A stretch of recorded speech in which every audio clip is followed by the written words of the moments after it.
Make this cake and you'll have the luck of the Irish on your side. A lightly spiced cake with a layer of apples and a sweet buttery crumble on top. Made even better with a drizzle of homemade vanilla custard. Oh, I bet you can't stop at one bite. That's for sure. I definitely can. So I'm Chris. And I'm Wesley. My lucky charm Loon. Yes, my leprechaun here. Okay, yes. And he's going to do an Irish accent, and you're going to love it. Okay, so let's start making this cake. It's a traditional Irish cake, and it's so good. I'm going to start by creaming some sugar with a stick of softened unsalted butter. I've got a half a cup of sugar, and I got my trusty stand mixer here, and all I'm going to do, creaming your sugar with your butter just means you mix it together until it's nice, light and fluffy. And as that's creaming, I'm going to make the crumble top. You make crumble top. I know. I got 3/4 cup of flour here. And I'm just going to keep scooching this down with my spatula. You scooch and I'll dunk. I'll scooch and you crumble. And then I've got my flour, 3/4 cup, and I've got a half a cup of sugar, and then I've got a 1/4 cup of old-fashioned rolled oats. I love it. That gives it that crunch. And I'm going to do a healthy pinch of salt. And I'm going to mix that all together real quick. I'm telling you, this cake, that topping is what, it's so good. It is delicious. It's what makes the cake. Well, I think so. Actually, though, the cake itself, it's kind of like almost like a spice cake. Like a crumb cake. But it's not as crumbly. Yeah. All right, so now I've got 6 more butter, y'all. 6 tablespoons of butter. And I'm just gonna get this in here and just kind of get this all incorporated. That's cold. I'm gonna use my fingers. He's gonna use his fingers. It's cold butter. So that's cold. Yeah, make sure you use cold butter. So the butter that we used in here, it's real important that it's room temperature. So let that butter sit out for at least an hour or two before you cream it. That, on the other hand, it needs to be nice and cold. Yeah. So I'm gonna get this crumbled. Oh, look at that. Oh, I want to separate my butter a little more. There you go. You can, an easier way to do that is to get a couple of forks if you've got a forks, or use a pastry cutter. But Wesley likes to use his fingers. Yeah, You want to use the pastry cutter? No, I've got this, Chris. Okay, if you say so. Okay, so now you see how this has become nice, light, and fluffy. It kind of changes from like a yellowy color to a light pale color. So that's great. So now I've got 2 eggs. I'm just going to kind of put this on medium, and I'm going to put in 1 egg at a time. We've got a total of 2 eggs until it gets nicely incorporated. Putting that back in the fridge. I am. Very, very good. All right, and now I've got dry mixture for Chris's batter. You're going to make my dry mixture? Look at I've got flour everywhere. Really? The Loon is baking. I'm baking. Okay, now I'm putting in my 2nd egg. This is so much fun, you guys. I want to do an Irish jig. That's later. And now after we open up the whiskey. And now I've got a 1.25 cups of flour. Again, more flour. We're doing this simultaneously, so I hope you're taking notes. Yeah, go ahead. No, I'm joking. So now I've got 2 teaspoons of good old vanilla extract. Okay, go ahead. No, I'm just going to say makes everything better. So I've got some baking powder. It's a teaspoon. And then I also have a teaspoon of cinnamon. Yum. And I'm going to mix that up. It's that cinnamon that gives it that spice flavor. It's so good. This is the mixture of sweet and got a little bit of spice. Yeah. It's just so delicious. If you haven't guessed, St. Paddy's Day is right around the corner. Yeah, so happy St. Paddy's Day for y'all. We have our dear friend Laura, who is so Irish, and she's in Chicago, and I promised her I would say, happy St. Paddy's Day to you. There's the Irish accent. It's not bad. That was not a bad one. Okay. Oh, Cukes, I call her. Cukes. Cukes. Yes, we have lots of Irish friends, and they're some of the dearest people in the world. Look at me. Just you're really going to town. Okay, so now just go ahead, and we're just going to slowly start incorporating that into the batter. All right. What about your milk? I'm going to do that too. Okay. So I have 3 tablespoons of whole milk. Yep, there you go. I'm doing it, Chris. I'm gradually doing it. One tiny speck. Oh, you want to go faster? Well, you can do more than that. Okay. Yeah, there you go. There you go. Perfect. Lovely. Now I'm going to get the rest of this milk in there. Perfect. And this batter, it's a thick batter, which you may think, wow, this is really thick, but that's the way we want it. So we're going to keep doing this for a couple minutes until it's fully incorporated. Okay, so isn't that beautiful? That's gorgeous. I can just sit here and eat this, but don't because it's got raw eggs, blah, blah, blah.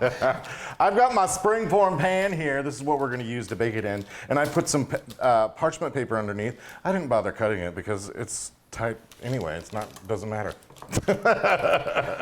So if I would have a link to the springform pan in case you don't have one. That's a 9-inch springform pan. There you go. Nice and tight. You could do this in just a regular cake pan. It's just kind of hard. Then you have to transfer it and get it, and that's difficult. So springform, that you can definitely do it, but a springform pan makes it easy. And I've sprayed and he is this. spraying it good. So while he's doing that, we've also got 3 Granny Smith apples that we've cored and pretty thinly sliced. There they are. It's a beautiful thing. All right. Okay, so now I'm just going to start layering this. And you might think. Let's do it from this side so people. And you might think that like I said, that's some thick batter, but it bakes beautifully, and it really becomes super moist and not too dense. It's kind of like, I always say it's kind of like a coffee cake. It has a similar texture. It's not one of those cakes that gets like real tall. It's just perfect. Yeah, it's a coffee cake. I said a crumble earlier. Well, it's sort of like that because it's like a spicy coffee cake. It is like a spicy coffee cake. I just love it, and so it's not too spicy.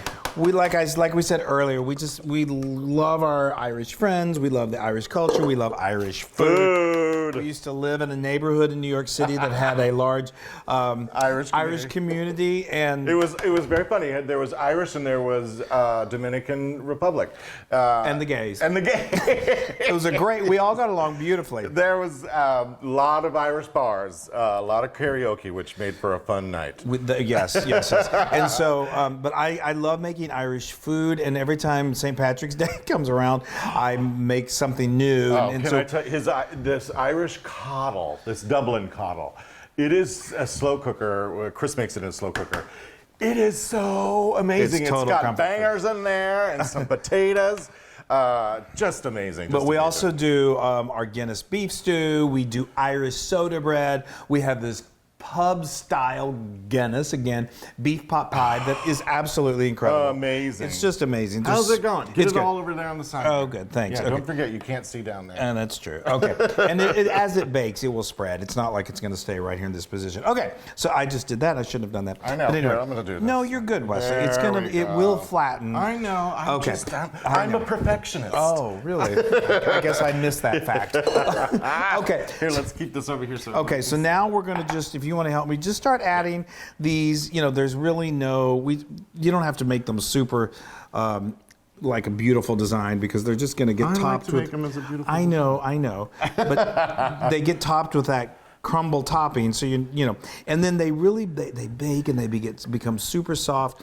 Don't cut these way too early, because you'll see they start to oxidize a little bit, which is okay. That they're still perfectly fine. But if you do this like hours in advance, you'll have to like basically vacuum seal them or toss them with like lemon juice or something, so they won't oxidize like this. When we first made this pie or cake, I thought that, well, wait a minute, aren't the apples going to sink? Yes. Into it, but no. Yeah, and I said no. It's very thick batter. It's a thick batter, and it's a thick batter.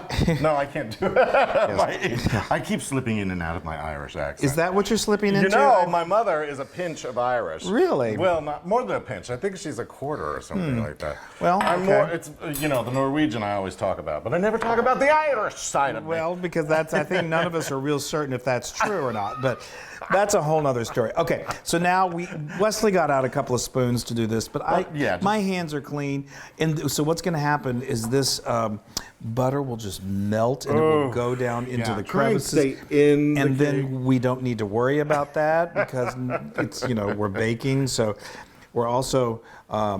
Trying to do this in the interest of time, but anyway. So you're going to cover this up. I've got my oven preheated to 350 degrees, and this is. I tell you. So this is going to go into the oven and bake for 50 to 55 minutes. You want it to be that brown. The topping is going to start to brown and be beautiful. The apples are going to be soft. The cake is going to be. You can do the insert test and it's going to be perfect. I need to stop talking. Yeah, I don't know if you need to do an insert because it cooks. Okay. All right. Yay! Oh, this cake smells so good. Are you going to do the? Smells so good. Yes. Okay. I'm going to pull this out. So we've let this go for about 55 minutes. And it's not going to Ooh. get super brown on top. You don't want that. You just want it to get kind of like golden, just a little. Look at that. It's beautiful. Oh. Oh, and you guys, oh, that's like this crumbly top. It's so fantastic. So now it needs. This is really great. What I love about this is you don't have to wait 2 hours for it to cool off. You do need to let it sit for about 15 minutes, which is just enough time to make our vanilla custard. Custard. So I've got 6 egg yolks. Yep. And then a third cup of sugar, and I'm going to beat it.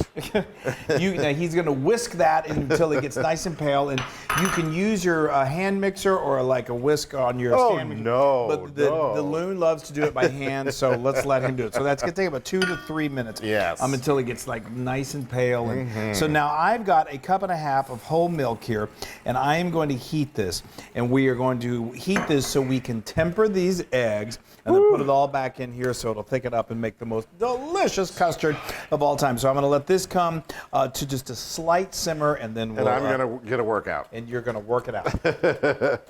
Oh, okay. Lord. How you doing over there, Loon? Woo. Okay. So now you can see this is just now Just starting. barely. You'll see it's starting to bubble. I had to take it off a little bit before we came back on camera because you don't want this to burn. No. You want it to just start to. You see how the little bubbles are forming on the side? Okay. Look at how that's nice good. and It's smooth. nice and frothy. That's good. There we go. So now keep on Okay. whisking. It's really important that we keep whisking because you do not want to scramble these eggs. There we go. There you go. Keep on. That's what we're doing is we're just gently raising the temperature of the eggs so they don't get real happy and start to scramble. I am whisking, Chris. You are whisking your troubles away. No, that's Slow great. down. Okay. No, that's good. No, that's good. They didn't scramble. That's what we want. So now we're going to add it back to this pan. Okay, so I can stop. You're good. Oh. He's really taking that Okay. whisking. Here we go. Back to the pan. Yes. There we go. There you go. Okay. Now we are going to. That's beautiful. Now we've got 2 teaspoons of vanilla extract, hence the vanilla custard. And now I'm just going to keep stirring this until it starts to thicken up, and that takes. You okay? You need to lay down. I'm okay. I'm okay. All right, good. We've got cake coming up. Yeah. So, that's you're gonna do that, and then we're I'm gonna gonna try and get this onto that No, plate. you're not going to try. You're going to. So we're going to let this cook. It goes for about 2 to 3 minutes until it gets lovely and thickened, and then we're going to transfer it to a container, and then we're going to eat. It's a cake.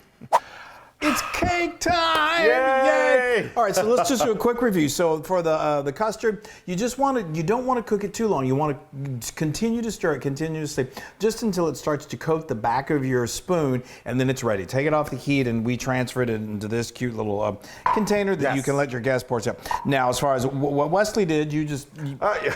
A little bit of an effort taking it off that. it was just I had to figure it out. That's all I had to do. It comes off easily. So I just used a spatula and got it. I unhooked it and then I used the spatula and got it out off of the wax paper or the parchment paper. Trust me, don't worry. It's not a problem. It is for me. Well, no, it's not. You just looked like it was effortless. It was effortless. So but this is cutting. In my head, I was thinking, wow. You're always in your head. So this just cuts beautifully. Those apples are so. Go slow so people can get the whole effect. Oh, yay, Chris. That's a Bring it on beautiful over piece of here. cake. I'm telling you. I don't understand why this isn't just a global phenomenon. I mean, we just started making this not too long ago. There we go, y'all. It's one of my favorites of all time. Okay, I need you to just lay it on me. You need it? You need it bad. I know. I know. Look at that, you guys. Okay. Yeah. A little more. I know. Heavy on the custard. Okay. Trust me, you do not want to skip the custard. This cake is great by itself. The custard puts it over the top. I love it. I do too. I am about to devour this. Yes. Okay. There we go. I want to make sure everybody can see yours as well. Oh, good. There we go. Okay, let me give a good angle here. Isn't that just? Yay! And this is, I think it's great room temperature, but you can serve it warm. You can reheat it in the oven. You can even microwave it. This custard reheats easily. Okay. Shut up and start eating. I'm gonna go over here to the edge. Oh, y'all, look at that. Apples are just so perfectly cooked. It's got like a little nice brown bottom. All right, let's do it. Oh, wow. Ah! Where have you been all my life? I'm gonna eat this whole piece. I know. Seriously, guys. Oh, I don't know if you guys can see the inside. Oh, look at that. The Irish know what they're doing. Oh. Just in case you didn't know. Oh. And don't argue with them about that. I love it. I know. I'm gonna. It's not overly like super sweet. It's sweet enough. It's sweet, but it's not too sweet. Cinnamon and sugar just is a great combination. And then with those apples. And then, of course. Oh yeah, the custard. But oh y'all, it is just. All right, this is 10,000% Loon approved. I gotta eat my cake. He's like, I gotta get this over with and keep eating. You guys, you're gonna make this and you're gonna be so happy when you did. Your guests. Yes. I can hardly wait to serve this to our family. They're gonna flip for it. Anyway, we love you guys so much. Have a great, safe, fun St. Paddy's Day. Paddy's Day to all the Irish out there. We love you so much, and everyone else, we love you too. I'm doing my Irish jig. And that's, I'm sorry for that. We apologize. Bye, everybody.